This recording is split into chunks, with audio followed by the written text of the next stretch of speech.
Bon, on va commencer.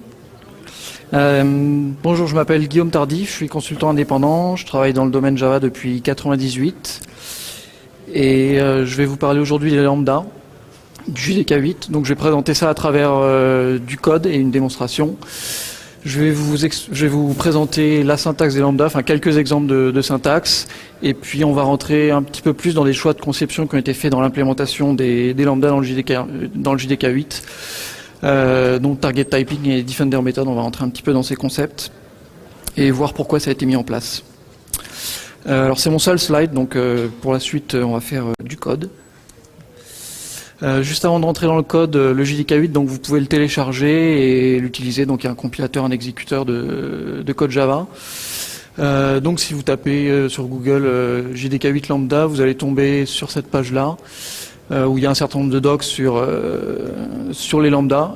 C'est tout à fait lisible, hein, c'est pas du tout compliqué à lire.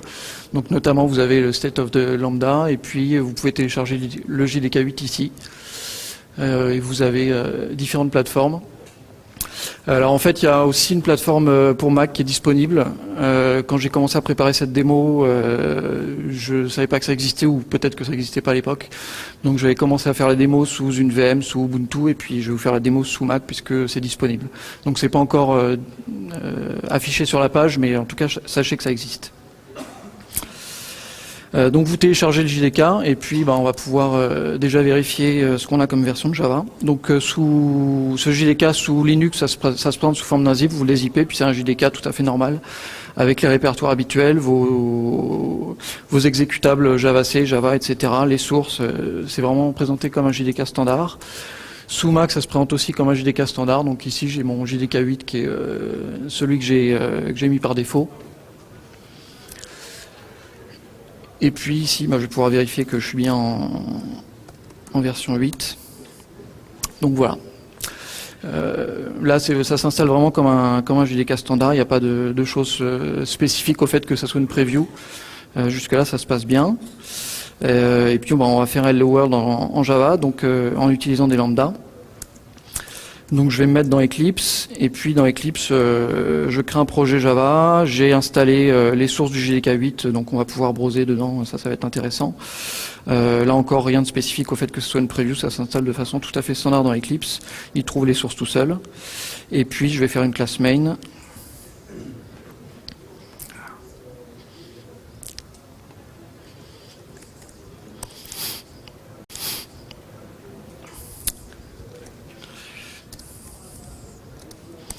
Alors on va faire des choses assez basiques, hein. L'exemple bateau pour utiliser les lambda, pour manipuler un petit peu ça, ça va être, je vais créer une liste de chaînes de caractères et puis je vais utiliser une méthode for each pour sur chaque chaîne de caractères appeler un println. Donc ça va permettre de rentrer un peu dedans facilement.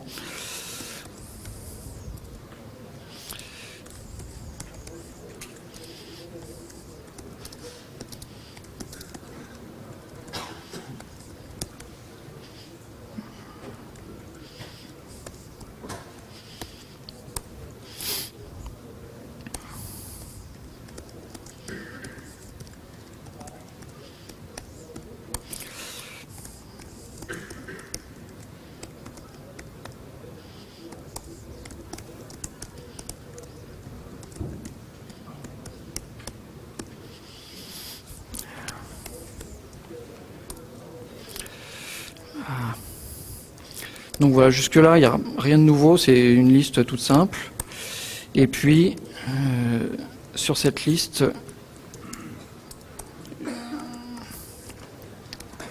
j'ai une méthode for each, donc qui n'existait pas dans le JDK 7 et qui prend un bloc en paramètres. Donc si j'appelle cette méthode là, je peux lui passer justement une expression lambda.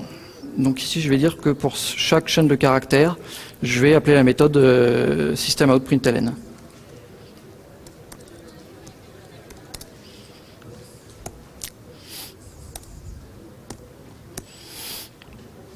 Alors c'est là que ça se complique un petit peu dans Eclipse parce que dans Eclipse il n'y a pas de support pour les expressions lambda, donc Eclipse il souligne des choses en rouge et si on veut exécuter ce code là, le compiler, l'exécuter, il va falloir sortir d'Eclipse. Donc je vais revenir un petit peu à ma ligne de commande et ici je vais pouvoir compiler cette classe main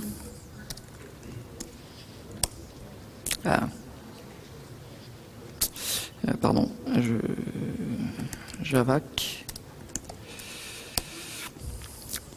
Voilà, ça a compilé, et ensuite je peux exécuter. Juste Java main, voilà, et ça m'affiche bien mes 3 chaînes de caractères. Donc le for each, ça va appliquer ce bloc de code sur chaque élément de la liste. Pour la suite, je vais juste enchaîner les commandes javac et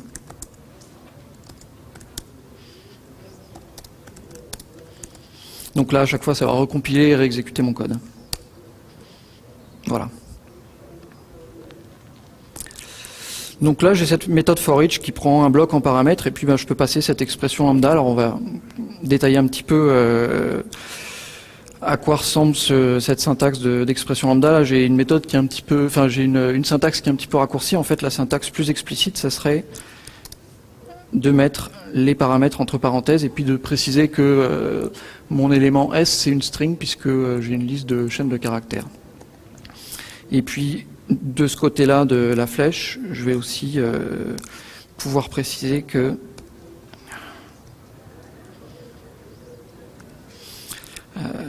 ici j'ai un bloc potentiellement avec plusieurs lignes de code qui vont être à l'intérieur d'accolades.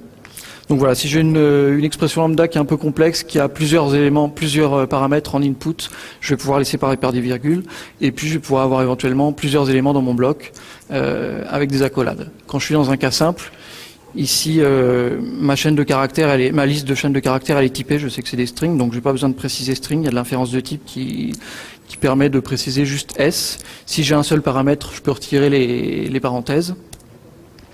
Et puis si j'ai une seule ligne dans mon bloc, je vais pouvoir supprimer les accolades et supprimer le point virgule. Donc voilà, il y a différents niveaux de syntaxe d'expression lambda en fonction de la complexité de ce qu'on veut écrire, et puis en utilisant aussi de l'inférence de type. Donc ici j'ai une liste de chaînes de caractères, je n'ai pas besoin de préciser que mon S c'est une string. Et alors encore plus fort, je vais pouvoir dire que j'applique juste la méthode println à chaque élément de ma liste. Et donc il y a cette syntaxe ici avec les 2 points qui permettent de faire en fait des pointeurs des alias vers des méthodes. Donc ça marche toujours. Si je réexécute ce bout de code là, ça marche bien. Et donc là ça marche parce que la méthode println elle a la bonne signature évidemment pour pouvoir prendre une chaîne de caractères en paramètres.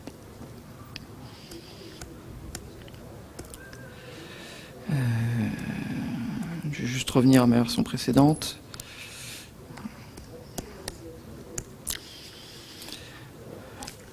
Voilà, donc là on a vu un petit peu différentes syntaxes qui permettent d'exprimer des lambdas, plus ou moins complexes en fonction de ce qu'on veut mettre dedans, s'il y a plusieurs paramètres ou un seul paramètre en input. Et puis en utilisant l'inférence de type, ici on n'a pas besoin de préciser string pour la variable S. Alors on a cette méthode for each donc, qui prend un bloc en paramètres, on va revenir un petit peu plus tard sur ce que c'est qu'un bloc. Il y a d'autres méthodes sur les collections, donc je vais pouvoir faire un filter par exemple. Et alors filter c'est donc une nouvelle méthode encore une fois qui n'existe pas dans le JDK précédent et qui prend un prédicat en paramètres. Et alors ce prédicat je vais pouvoir l'exprimer aussi avec une expression lambda. Donc je vais dire par exemple que je prends uniquement les chaînes de caractères qui ont plus de 4 caractères.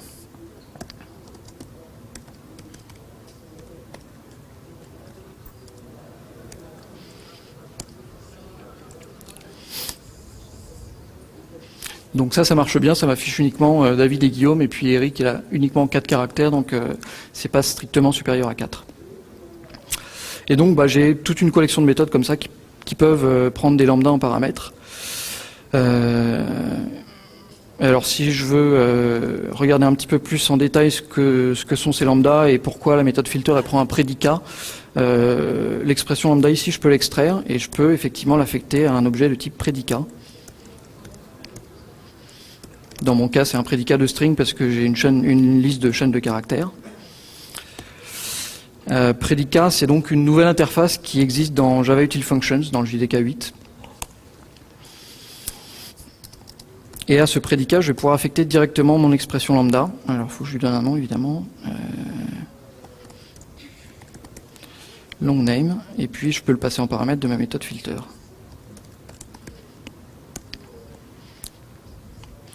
Donc voilà, l'expression lambda, je peux l'affecter à un paramètre, à une variable de type prédicat, ou je peux la passer directement à une méthode qui requiert un prédicat comme paramètre. Alors si on va voir un petit peu ce que c'est que cette interface prédicat, c'est une interface qui a une méthode eval qui renvoie un booléen et qui prend un élément, donc dans notre cas une chaîne de caractères en paramètre. Et donc en fait, pour chaque chaîne, on va dire est-ce que oui ou non je la garde dans ma liste.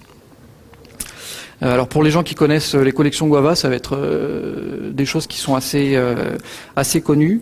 Donc dans Guava, vous avez aussi l'interface prédicat qui fait à peu près la même chose. Et puis zut. Hop. Et puis vous avez à côté de l'interface prédicat, vous avez une classe qui a un certain nombre d'attributs statiques qui sont des prédicats. Donc c'est juste des prédicats prédéfinis en quelque sorte dans le JDK 1.8. Et là, vous allez retrouver un peu la même chose que ce que vous avez en Guava. Donc les gens qui connaissent Guava, vous n'allez pas être trop perdus avec ce genre de choses. Mais je ne vais pas parler plus de Guava, puisqu'on va rester concentré sur les lambdas. Donc je ne vais pas descendre plus bas dans cette classe. Là, il y a des choses un peu plus bas, mais pour l'instant, on va rester sur le fait que prédicat, c'est une interface avec une méthode abstraite eval.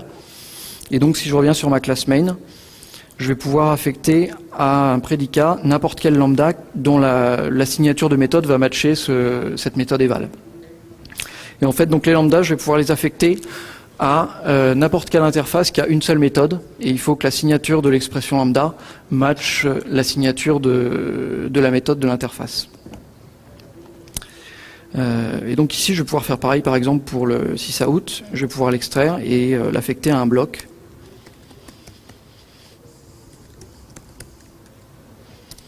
Que je vais appeler display par exemple.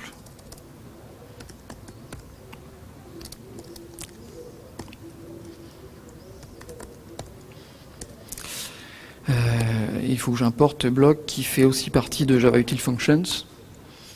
Donc dans Java Util Functions, vous avez un certain nombre d'interfaces comme ça qui sont définies et qui vont être notamment pas mal utilisées dans les API de collection. On va pouvoir affecter des lambdas à ces interfaces.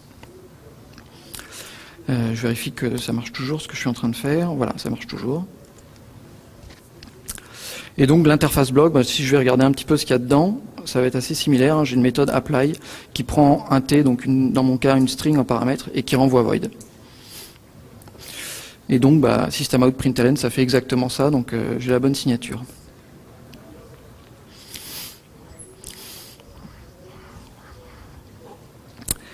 Alors maintenant que j'ai essayé ça, je vais pouvoir essayer de faire moi-même ma propre interface. Donc je vais définir une interface action.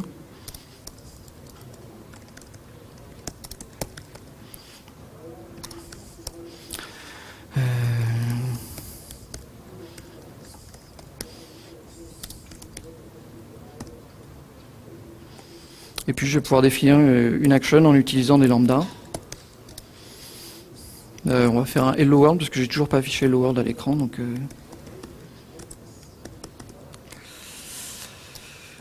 et puis là, je vais faire ce que j'ai déjà fait au-dessus.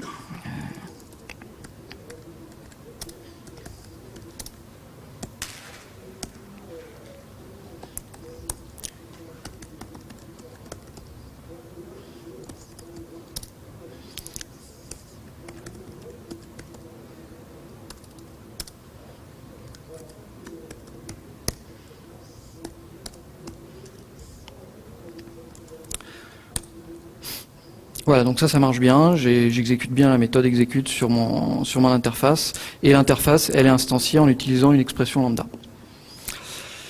Et alors là, ce qu'on peut remarquer, c'est que ici, j'ai cette expression s flèche systemout.println de s, que j'affecte à un action, et puis là, j'ai un s systemout.println de s, que j'affecte à un bloc.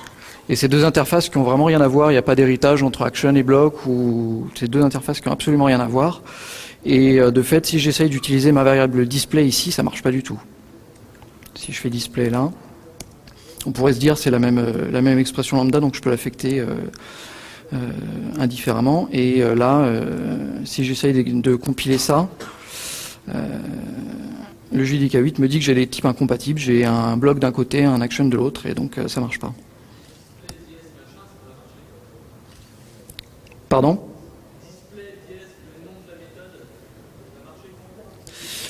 Alors, il faudra peut-être on peut essayer après. Je veux bien que vous veniez me voir après pour qu'on essaye.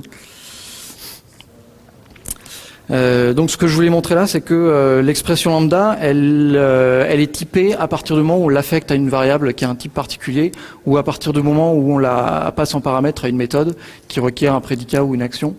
Et donc, tant que j'ai pas affecté cette expression lambda à une variable, ou tant que j'ai pas passé en paramètre, elle n'a pas d'existence en soi, contrairement par exemple à dans les langages comme Scala, vous pouvez écrire ce genre d'expression et automatiquement vous avez une variable qui a un type fonction avec un certain nombre de types en entrée et un type de retour. En Java, une expression lambda elle va être forcément reliée à une interface qui a une seule méthode. Et ce lien-là, il est créé au moment où on affecte l'expression lambda à cette interface ou au moment où on passe l'expression lambda en paramètre à une méthode qui requiert une interface. Et donc c'est ce qu'on appelle le target typing, c'est-à-dire que le type de l'expression est défini uniquement au moment où on affecte l'expression lambda à une interface target. Par contre, l'intérêt de ce système de target typing, c'est que je peux utiliser des expressions lambda à peu près n'importe où, je peux utiliser l'expression lambda partout où j'ai des interfaces avec une seule méthode. Donc par exemple, l'interface runnable ou callable de Java Util Concurrent, je vais pouvoir passer des expressions lambda partout où on me demande un callable.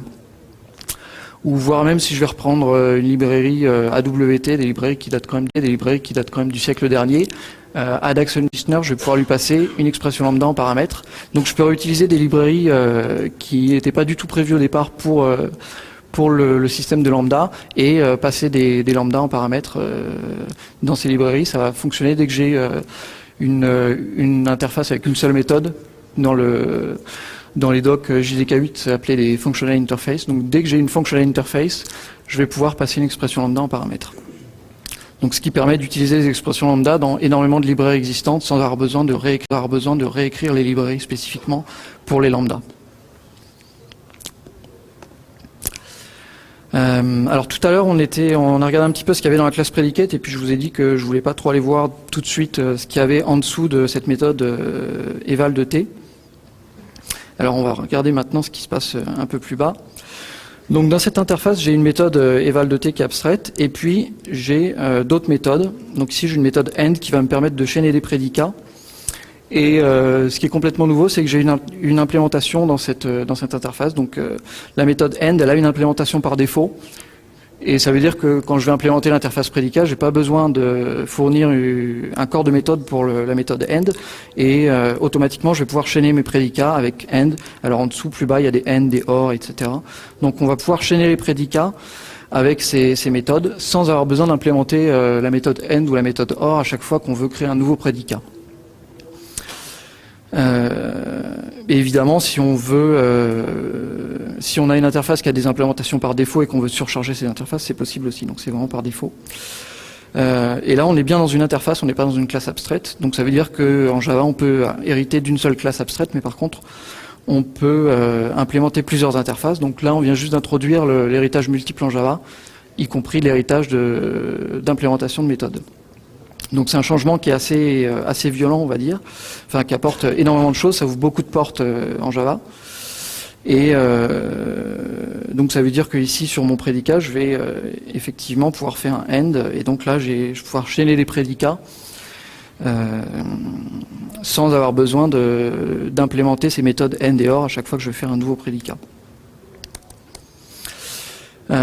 Donc ce système-là de méthodes avec des implémentations par défaut s'appelait Defender Method ou Virtual Extension Method. Et alors quel rapport avec les lambda? Pourquoi est-ce que j'en parle et qu'est-ce que ça fait là? En fait ça a été introduit notamment à cause des lambda. Quand on introduit les lambda dans le JDK 8, une des premières choses que les gens vont vouloir faire, c'est ce qu'on vient de faire, jouer avec des collections et puis faire un filter, un map sur des collections. Et donc, quand on introduit ces méthodes-là, il y a plusieurs options. Soit on se dit, sur la class list, je vais rajouter une méthode filter, et puis dans les implémentations du JDK, ArrayList, etc., je vais implémenter cette nouvelle méthode filter. Et puis les projets qui ont fait leur propre implémentation de liste, tant pis pour eux, faut tout réécrire parce que ça sera pas compatible avec les implémentations qui ont été faites dans les JDK précédents. Donc ça c'est pas super parce qu'on casse à peu près le code existant de 90% des projets. Une autre option, c'est de dire filter, on peut pas la mettre sur liste parce que sinon on va casser le code existant. Donc on va faire une interface liste 2, puis on va rajouter une méthode filter. Éventuellement, liste 2 elle va hériter de liste, mais bon, les librairies qui renvoient des listes, on ne pourra pas utiliser cette méthode filter dessus. Donc c'est pas génial comme solution non plus. Et donc la troisième solution qui a été choisie, c'est de de rajouter dans ce concept d'interface la possibilité d'avoir des méthodes avec une implémentation par défaut, ce qui permet de rajouter des méthodes dans les interfaces du JDK sans nécessiter à toutes les implémentations de changer le code. Donc c'est ce qui a été fait pour les interfaces de collection. Et si on va regarder dans l'interface liste, donc liste ça hérite de collection, collection ça hérite de itérable, et dans itérable, je vais avoir toute une collection de méthodes qui ont une implémentation par défaut. Et donc on va avoir notamment des filters, des maps, des reduce, etc. Donc il y en a une palanquée, si je... Voilà, je ne sais pas si c'est assez grand pour tout le monde, mais donc on a toutes ces implémentations par défaut qui sont rajoutées sur l'interface itérable, donc c'est disponible sur toutes les collections Java.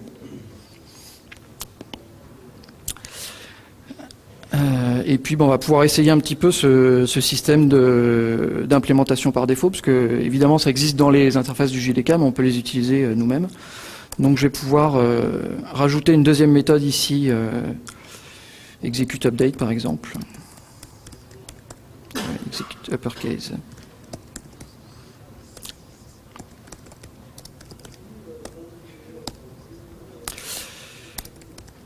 Et donc là, je fournis une implémentation par défaut, ce qui veut dire que j'aurai pas besoin de modifier mon affectation ici.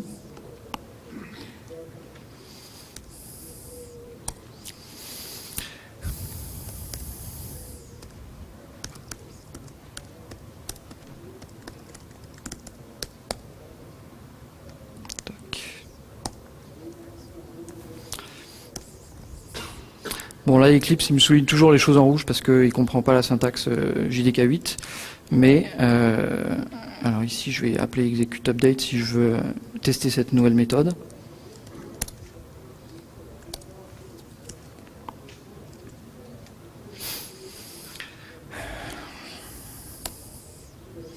Et donc là ça m'affiche bien hello world en majuscule. Ça m'affiche bien hello world en majuscule.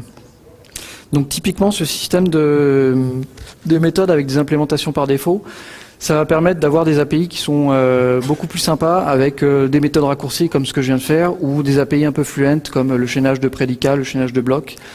Et on va pouvoir définir ces méthodes une seule fois et puis avoir juste une méthode abstraite dans l'interface.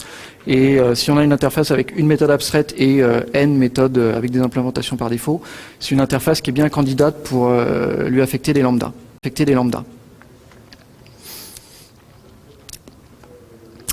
Donc voilà, il y a ces deux concepts sur lesquels je voulais insister, le fait que les expressions lambda n'ont pas d'existence, ou en tout cas ne sont pas typées tant qu'on ne les a pas affectées à une interface ou à un paramètre de méthode. Donc ce qui permet de les utiliser sur l'interface runnable, callable, action listener, etc. Et puis cette nouveauté avec les Virtual Extension Methods qui ouvre vraiment des portes gigantesques dans ce qu'on peut faire en Java, parce que bon, c'est de l'héritage multiple, donc ça ouvre pas mal de choses, et qui permet de faire évoluer les interfaces et les librairies existantes sans casser la compatibilité entre du code qui a été écrit pour le JDK 1.6 et puis du code qui a été écrit pour le JDK 8. Avant de terminer, donc là sur c'est à peu près tout ce que je voulais vous montrer. On a vu que dans Eclipse, le support pour l'instant, il n'y en a pas du tout. Il n'y a pas encore de timing sur quand est-ce que ce genre de syntaxe sera supporté dans Eclipse. Au niveau outillage, je voulais quand même terminer sur une note un petit peu plus positive. Donc j'ai regardé un petit peu ce qui se passait sous Maven et pour le coup ça se passe très bien. Donc si je vais fermer ce projet là puis je vais ouvrir un autre projet dans lequel j'ai du Maven.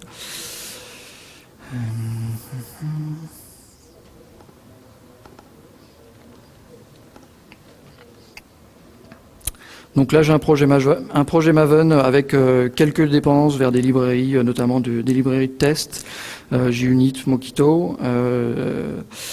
Et puis, c'est un exercice classique de Coding Dojo, Foobarkix, où, grosso modo, il s'agit de prendre une liste d'entiers et puis d'afficher cette liste d'entiers en remplaçant les multiples de 3 par foo, les multiples de 5 par bar, etc. Et donc là j'ai implémenté ça avec des lambdas, donc on va pas du tout rentrer dans le détail du code, c'est pas trop ce que je veux vous montrer, c'est plus le fonctionnement de Maven avec tout ça. Donc dans mon POM, j'ai précisé que j'étais en source 1.8 et puis je vais pouvoir exécuter cette suite de tests avec les commandes habituelles Maven et ça se passe plutôt bien.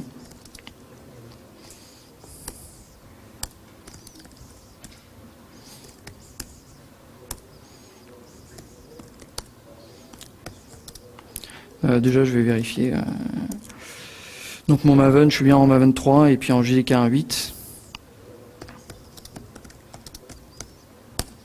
Et si je lance cette suite de tests, il exécute, il est bien content. Enfin, Maven se contente de déléguer au JDK, donc ça se passe bien. Alors ce qui est assez sympa, c'est que si je mets un 7 ici à la place de 1.8 et que je relance Maven, ici il va me dire qu'il ne comprend pas la syntaxe des lambdas. Et en plus, j'ai un message qui est très clair, parce qu'il va juste me dire méthode référence are not supported in source 1.7 et lambda expression are not supported in source 1.7. Donc ça en fait ça vient juste du fait que Maven délègue complètement au JDK et notamment il transfère le 1.8 ou le 1.7 qu'on a précisé dans le POM comme option au compilateur. Donc le compilateur affiche, enfin là c'est le compilateur du JDK 1.8 qui m'affiche ces messages là quand je précise que je suis en niveau de source 1.7. C'est tout ce que je voulais vous montrer, ça c'est court. Est-ce que vous avez des questions? Oui. Qu'est-ce qui se passe quand deux interfaces ont une implémentation par défaut pour la même signature Alors effectivement, j'ai pas mentionné ça. Donc avec la question c'est qu'est-ce qui se passe quand on a deux interfaces qui ont la même signature avec des implémentations par défaut. Donc c'est le problème typique de l'héritage en diamant quand on est dans le cas de l'héritage multiple. Le parti pris dans le JDK 1.8, ça a été de dire que c'est au développeur de préciser ce qui se passe. Donc le compilateur, il va dire qu'il y a besoin de préciser quelle est l'implémentation qui est vraiment choisie. Donc au moment où on crée une classe qui va hériter de deux interfaces qui ont la même signature de méthode avec pour chacune une implémentation par défaut, la classe qui hérite de ces interfaces devra préciser quel est le super d'un côté ou de l'autre qui est utilisé. Donc j'ai plus la syntaxe en tête là, mais il y a une syntaxe pour dire j'utilise la méthode de l'interface A ou de l'interface B. Et le compilateur râle si c'est pas précisé. Donc là c'est pas au compilateur de choisir et de résoudre l'héritage en diamant. Est-ce qu'il y a d'autres questions?